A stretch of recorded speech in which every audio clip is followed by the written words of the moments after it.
প্রাথমিক বৃত্তি পরীক্ষার রেজাল্ট ফাঁস, শাস্তি পাচ্ছে দায়িত্বপ্রাপ্ত কর্মকর্তারা।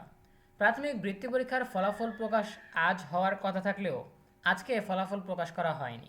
কিন্তু বেশ কিছু জেলার ফলাফল কিন্তু ফাঁস হয়ে গেছে। কিভাবে এই ঘটনা ঘটলো, কে এর জন্য দায়ী, এ বিষয়ে বিস্তারিত জানা গেছে। বিস্তারিত জানতে পারবে আমাদের এই ভিডিওতে। যারা এখনও আমাদের চ্যানেলটিকে সাবস্ক্রাইব করনি তারা এখনই সাবস্ক্রাইব করে রাখো, তাহলে পড়াশোনার সকল তথ্য এবং পরামর্শ সবার আগে পেয়ে যাবে।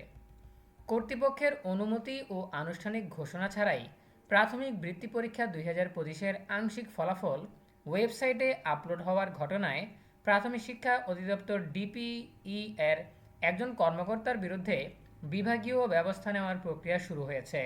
একই সঙ্গে পুরো ঘটনা তদন্তে 3 সদস্যের একটি উচ্চ পর্যায়ের কমিটি গঠন করা হয়েছে।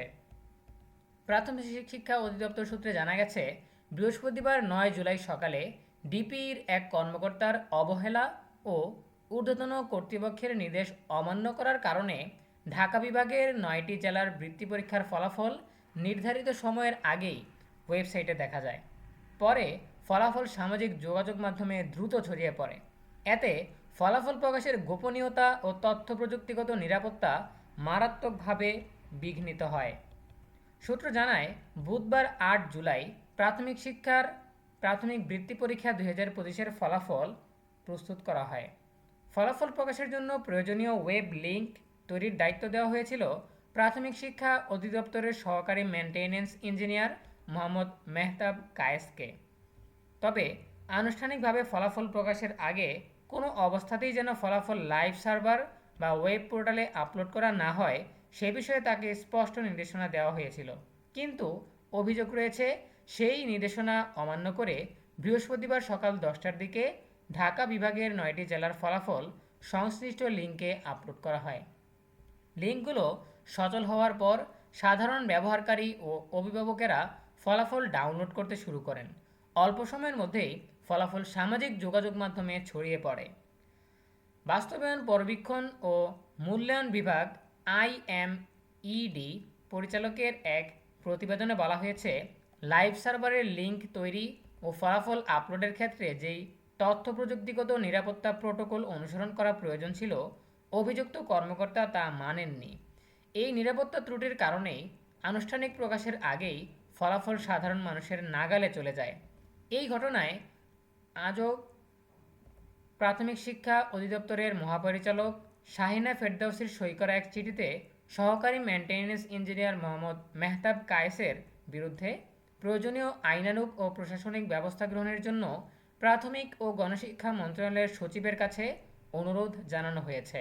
এদিকে পুরো ঘটনার কারণ অনুসন্ধানে প্রাথমিক শিক্ষা অধিদপ্তরের প্রশাসন বিভাগ পৃথক এক অফিস আদেশে 3 সদস্যের তদন্ত কমিটি গঠন করেছে। পরিচালক মাহবুবা আইরিন স্বাক্ষরিত আদেশে প্রাথমিক শিক্ষা অধিদপ্তরের পরিচালক মোহাম্মদ মিরাজুল ইসলাম উকিলকে কমিটির আহ্বায়ক করা হয়।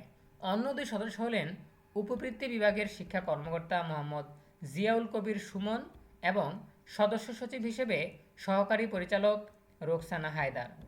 অফিস আদেশে তদন্ত কমিটিকে আগামী 3 কর্মদিবসের মধ্যে ঘটনাটি তদন্ত করে বিস্তারিত প্রতিবেদন জমা দেওয়ার নির্দেশ দেওয়া হয়েছে।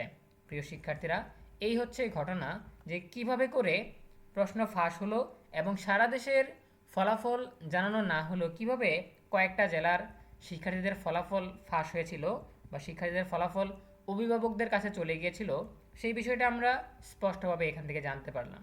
সো এই বিষয়টা তদন্ত করার জন্য 3 সদস্যের কমিটি গঠন করা হয়েছে এবং আগামী 3 কর্মদিবসের মধ্যেই তদন্ত রিপোর্ট জমা দিতে বলা হয়েছে।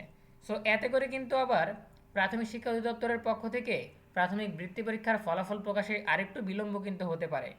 সো দেখা যাক কি করে, তারা কি সিদ্ধান্ত নেয়, কবে তারা ফলাফল প্রকাশ করবে, সেই চূড়ান্ত তারিখ তারা কিভাবে জানায়। সো এ বিষয়ে সর্বশেষ তথ্য জানার জন্য আমাদের সাথেই থাকো। এ বিষয়ে তোমাদের যে কোনো প্রশ্ন কিংবা মতামত জানাতে পারো কমেন্টে। দেখা হবে পরবর্তী আপডেট নিয়ে নতুন কোনো ভিডিওতে। সেই পর্যন্ত তোমরা সবাই ভালো থাকো, সুস্থ থাকো, নিরাপদে থাকো এবং সবসময় ENUB চ্যানেলের সাথেই থাকো। তোমাদের সকলের জন্য রইল অনেক অনেক শুভকামনা।